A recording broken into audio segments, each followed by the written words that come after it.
जो 6 फरवरी को जो एक पुलिस फायरिंग का केस हुआ था, जो एक फ्रूट वेंडर, स्ट्रीट वेंडर जो है उसके पैर पे जो फायरिंग का केस हुआ था, उसके ताल्लुक से जो है कर्नाटका प्रांत रहित संघ और सीपीआईएम के लीडर्स का डेलीगेशन जो है यूनाइटेड हॉस्पिटल में उस पेशेंट से मिलने के लिए गया था। बड़े अफसोस की बात है कि जब डिटेल्स हमने वहाँ डॉक्टर्स से बात की और उनके घर वालों से वगैरह जब हमारी बात हुई, तो ये क्लियर बात ये हो गई कि पेशेंट अंडर साइकेट्रिक ट्रीटमेंट था और हाइपरटेंशन पेशेंट है। और उसी इसमें जो है उस आदमी ने गुस्से में एक जिससे जो फ्रूट काटने वाली नाइफ़ होती है, वो नाइफ़ लेकर जो है रोड पे कुछ गड़बड़ कर रहा था। हाँ, लेकिन ये है कि वो किसी को इंजर्ड नहीं किया, किसी के ऊपर हमला नहीं किया, कुछ नहीं किया। लेकिन वहाँ पे पुलिस ने जिस तरीके से उस सिचुएशन में काम किया है, वो बड़ा क्वेश्चनेबल है। जहाँ पे लगभग करीब 20 के करीब पुलिस वाले खड़े थे, तो 20 के करीब पुलिस वाले रहने के बावजूद एक छोटी सी चाकू, एक फ्रूट काटने वाली चाकू लेके एक जो इंसान खड़ा है, उसको काबू करने में नाकाम होते हैं और सिचुएशन को इस तरीके से सीरियस कर बताते हैं कि भाई कि उस आदमी पे फायर किया जाता है। बड़ी शॉकिंग बात या बड़ी एक एक्स्ट्रा जुडिशियल एक्शन बोलिए, क्योंकि जो कानून के जो प्रोटोकॉल्स हैं, प्रोपोर्शनेट यूज़ ऑफ फोर्सफुल के हैं। प्रोपोर्शनेट यूज़ मतलब सिचुएशन का जैसा रिक्वायर्ड है उसके अकॉर्डिंग फोर्स यूज़ करने का एक प्रोटोकॉल है। लेकिन यहाँ पे जब देखा जाता है, आप वीडियो को आप देख लीजिए गौर से, वो आदमी के ऊपर जो है टोटली 3 फायर किए गए हैं, जो हॉस्पिटल में अभी भी इस वक्त ज़ेरे इलाज है, जिसके वजह से उसका एक पैर भी काटा गया है। 3 फायर हो गए। 3 फायर में फर्स्ट फायर जो हुआ उसमें गिरा नहीं वो आदमी। सेकेंड फायर में जब गिर गया, ज़मीन पे गिरा, पुलिस उस पर लाठीचार्ज करना शुरू कर दी। वो खुद भी एक गलत एक्शन है, क्योंकि जो आदमी ज़मीन पे गिर गया वो ऑलरेडी कंट्रोल हो चुका है, सिचुएशन इज़ अंडर कंट्रोल, आदमी कंट्रोल हो गया। लेकिन वहाँ पे जिस तरीके से पुलिस वालों ने हरकत की, उस पर लाठी बरस रही थी नीचे गिरने के बाद, वो लाठी बरसते हुए सिचुएशन में भी जिस ऑफिसर ने जिस तरीके से लाठी बरसाते हुए पुलिसों को हटाकर जो फायर किया है, जो कि पॉइंट ब्लैंक रेंज पे फायर किया गया है, ये सरासर वो पर्सन के राइट्स वायलेशन है। ये इस तरीके की हरकत, ये जो ट्रिगर फ्रेंडली कल्चर जो है पुलिस का, ये सोसाइटी के लिए खुद एक थ्रेट है।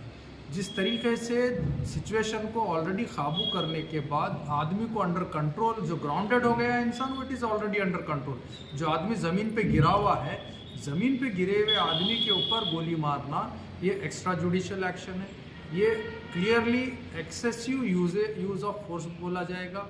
ये जो है it is not according to the situation, जो फोर्स यूज़ की गई है it is not proportionate to the situation, जो कि खुद कानून के ख़िलाफ़ जाती है बात।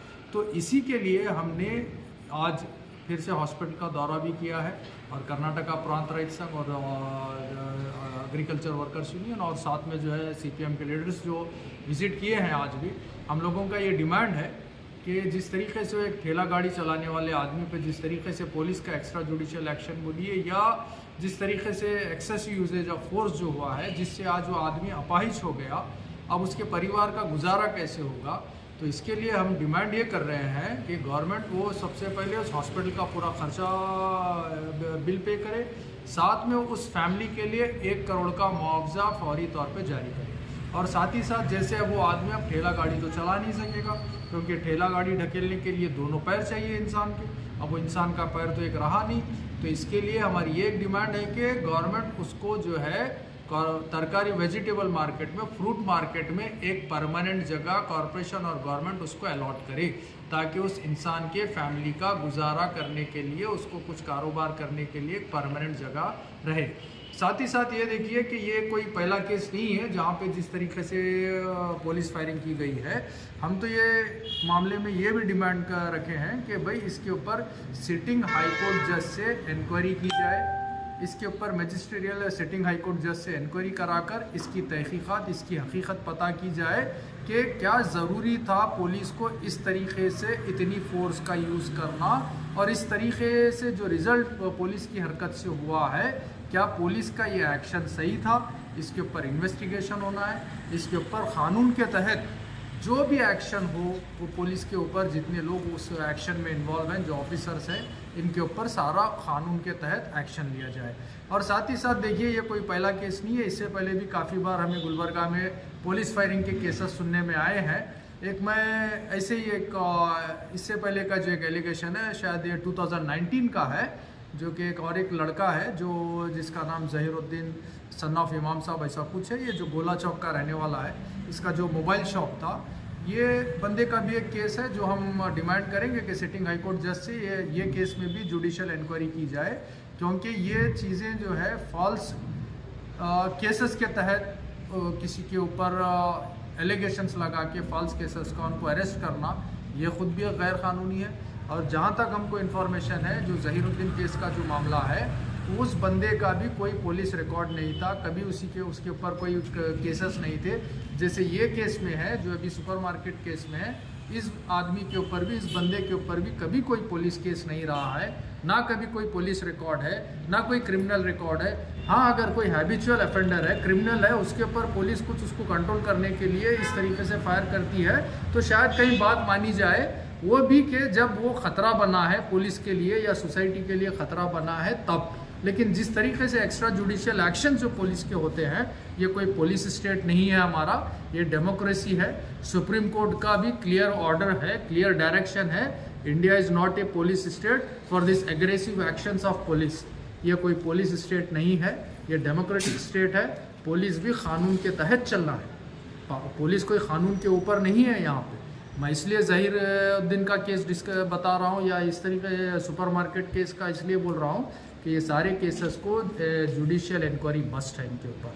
क्योंकि ज़हीरुद्दीन जिसके ताल्लुक से आप खुद, मैं मीडिया वालों से भी चाहूँगा कि उस परिवार से मिले, उस परिवार से भी जानें कि क्या हकीकत है, क्या उसमें केसेस हैं, क्या हुआ है, वो आदमी के क्या केसेस के ऊपर उसको एलिगेशंस में उसको अभी डाला गया है जेल में। जहाँ तक हमको इन्फॉर्मेशन है, he was a network engineer, वो कहीं अब्रॉड जॉब करता था। वो इंसान जब गुलबर्गा आया, आके अपना यहाँ पे कुछ मोबाइल शॉप डाला था, मोबाइल सर्विसेज का। वहाँ पे जो है उसको कोई एक ला के मोबाइल बेचा था। बेचने के बाद उसका कुछ चोरी का केस है, ऐसा कुछ आया। आने के बाद उस बंदे को पुलिस लिख जाती है, और बाद में पता चलता है कि भाई उसका जो है शूट आउट हुआ है उसके साथ, उसको गोली लगी है। और उसके बाद ऑल ऑफ ए सडन पता चलता है कि जिस बंदे के ऊपर कभी कोई केस नहीं था, गोली लगने के बाद ऑल ऑफ ए सडन उसके ऊपर अनगिनत केस दाखिल हो जाते हैं। ये बड़ा ये इन्वेस्टिगेशन का मामला है, ये ह्यूमन राइट्स वायलेशन का मामला है, पर्सनल राइट्स के वायलेशन का मामला है।